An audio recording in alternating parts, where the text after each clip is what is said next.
Hi, I'm Daniel. And I'm Tyler Kowalski. Thanks for tuning in to Friends by Film. Today we're exploring The Rock, 1996. Welcome to The Rock. Rock. So I recently rewatched The Rock. And Daniel, what were your thoughts when we were watching The Rock? It's crazy because, action movies nowadays, we kind of are like, oh, it's not really believable. We're kind of used to like the John Wick sort of gun fu reality, the one take, or the we're not getting like action scenes with a bunch of cuts between them. We're getting, John Wick has, it's one shot essentially on some of the action. They're not hiding the action through editing. And with The Rock, you get this fun of its time 90s action movie that does not care about logic, does not care about any of the reality or grounding itself in reality. It's just pure fun. It's fun dialogue. And yeah, man, it's fun to go back into that world. How about you, Tyler? Yeah, I had a good time watching this film. If I'm not mistaken, the runtime is roughly 2 hours and 16 minutes. I don't know about you. I really didn't feel it that much. This was I thought, a well-paced action film. It had moments of levity. Again, these characters. You got Nick Cage's character, Stanley Goodspeed. That's a crazy name. Great name. It's a great name. Great name.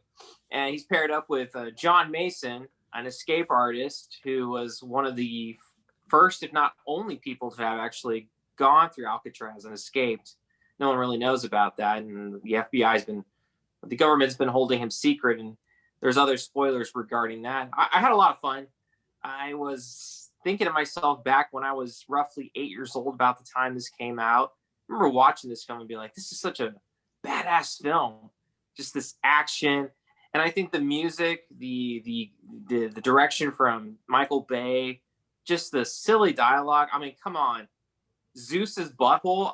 I mean, was that literally in the script, or was that's got to be improvisation from Nick Cage? But it's bonkers, and I was digging it. It's definitely a film we don't really see often these days. No. You are seeing more of the choreographed, stylized action.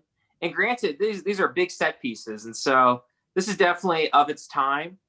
We are, again, not really seeing a lot of this kind of stuff before. And I think the performances from Ed Harris as Frank Hummel, a really disheartened, begrudging, right. I mean, his motivations are understandable.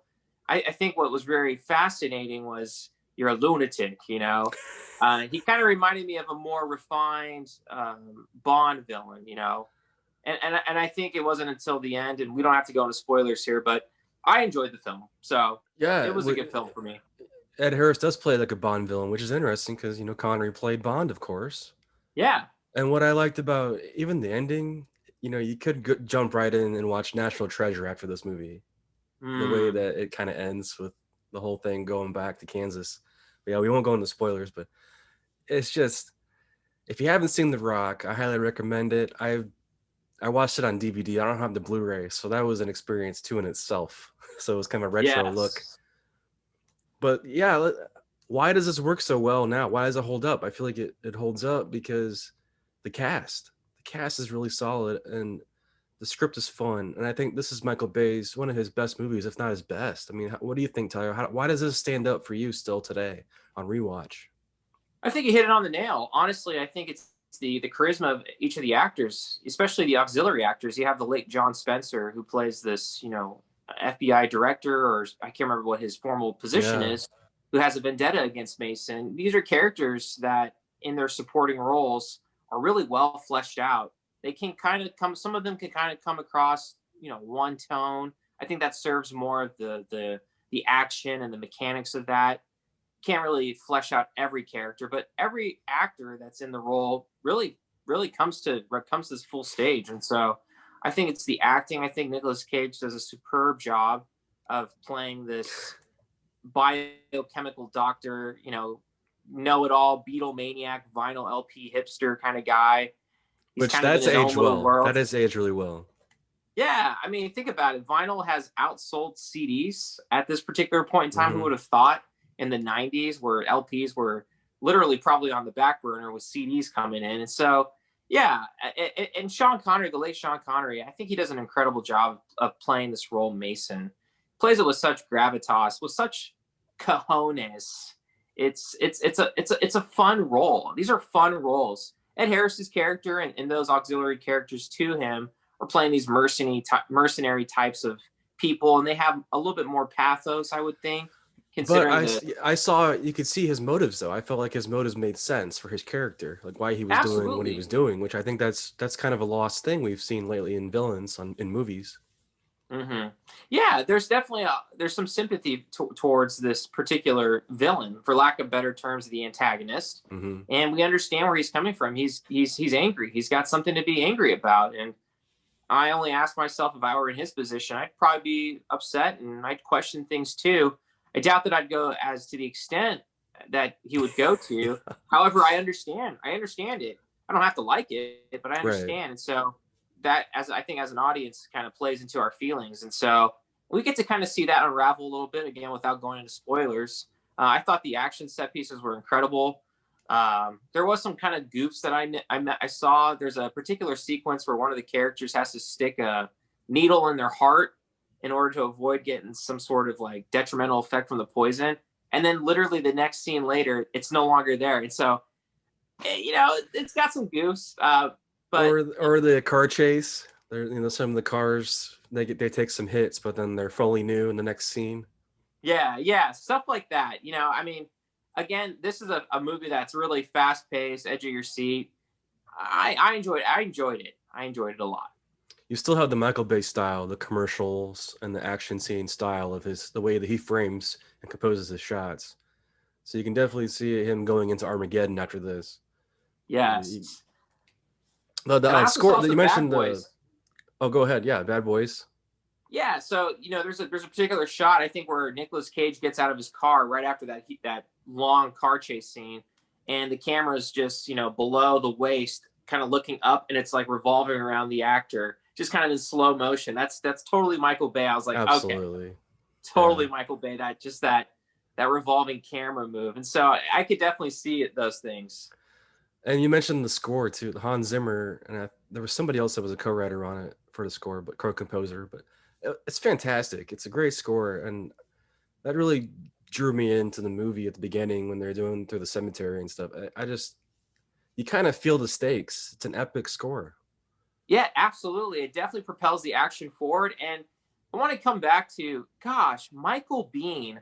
I I just completely yeah, forgot this guy I was was gonna in the mention that movie. because we just saw him in Mandalorian, and I was like, that's the Yeah, we guy. just saw him in Yeah, season 2 of Mandalorian, in one of the better episodes, The Jedi. And I was like, man, Michael Biehn, I miss this guy.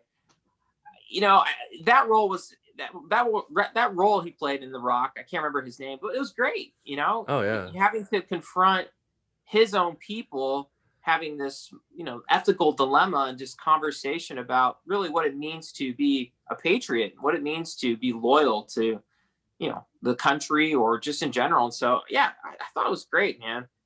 I thought it was great. I never felt that the stakes were at any point in time low. I was so invested in what was going on, and the potential collateral damage that would have come with a lot of the things that were happening. Yeah, it was a fun ride. I think that if I were have to been if I were to have transported myself back in '96 and watched this, I'd have as good of a time. I would too.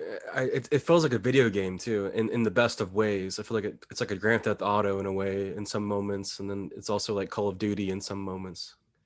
Because I feel like there's some scenes inside the prison where I feel like you're in there with them and you're experiencing this hostage situation, and then it gets crazy.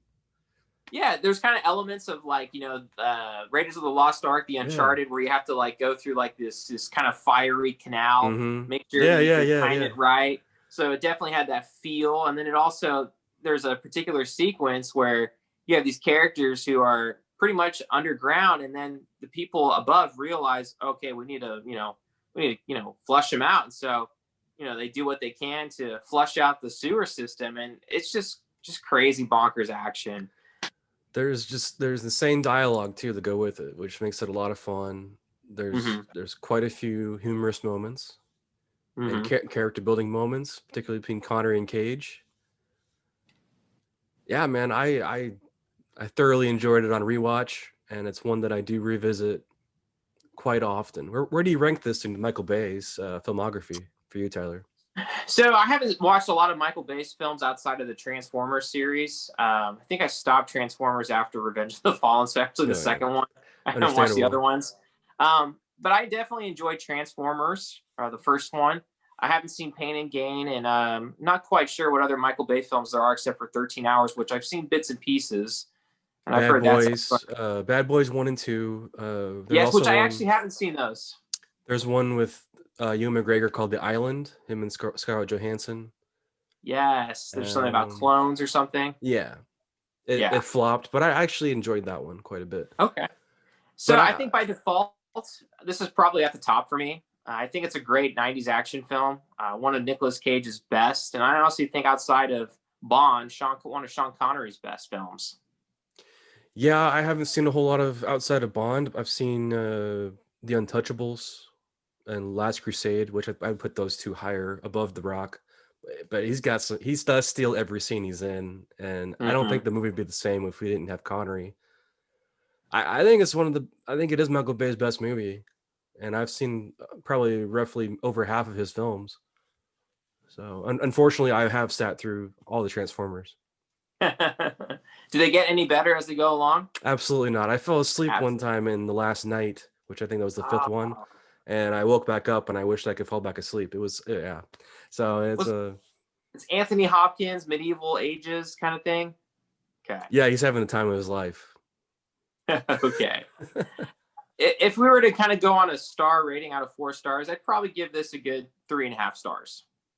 All right, I would go a little lower. I'd go 3, maybe 3.2, but yeah, somewhere around there. I definitely Mm-hmm. recommend it if you haven't seen it. I don't think it's streaming anywhere right now, but if you can, give it a rent. If it's $3, I would rent it. Would you recommend the film, Tyler? Absolutely. I think this is a fun film. I think if you haven't seen it, or if you have seen it, it's definitely a film worth revisiting. There are definitely issues that are brought to play regarding, at what extent or what length are we willing to go against our values, whether it's regarding patriotism or just things that we believe and hold true and valuable to ourselves. Also, it's just a fun action flick. It's got great performances by Nicolas Cage, Sean Connery. You're gonna have a good time. It's Absolutely. not a movie to want to watch around with your kids. I mean, I watched it. I can't remember if my dad rented it around me, and I was 8, but I somehow got a hold of it, and I had a good time. So I Yeah, don't think there's anything that's going to be glaring in terms of controversy aside from just the themes that are explored in the actual movie between right. characters. But yeah, I highly recommend it. Yeah, it's kind of tame for Michael Bay, honestly, as far as the offensive stuff, because I think he gets more as he progressed in the Bad Boys 2 and when the Transformers. I think he became more intentionally offensive to critics and such. Yeah, I think one of the things that doesn't age well with the film was there's a character who happens to be a hairstylist, and I think that the actor was pretty much hamming it up to a particular stereotype, and so I don't think that's something that's quite that didn't age well at all. That's very pretty much stereotypical, and so that's the only thing that I really caught on that I was like, okay, that didn't work. So Right, and I would also say Nick Cage's girlfriend kind of gets pushed aside. You yes. know, just your typical love interest, I suppose. Hmm. But Yeah, no, I highly recommend it. Have you guys seen The Rock? What do you guys think? Is it a movie worth revisiting? Let us know what your thoughts are. Any special moments from the film that really got your attention? And yeah, comment below and let us know. yeah, this has been Friends by Film. I'm one of the hosts here, Dana Polidoro. You can find me at Poly Pictures on Twitter and YouTube. Tyler, where can they find you? You can find me on Twitter at Tyler_Pacholski. That's P as in Peter, ACHOLSKI. And you can find us on our Facebook page on Friends by Film. Feel free to follow us there and just comment on any of our videos and let us know what you'd like to see coming forward. Yeah, let us know where The Rock ranks for you as far as an action movie and also a Michael Bay movie. Thanks for tuning in. Take care.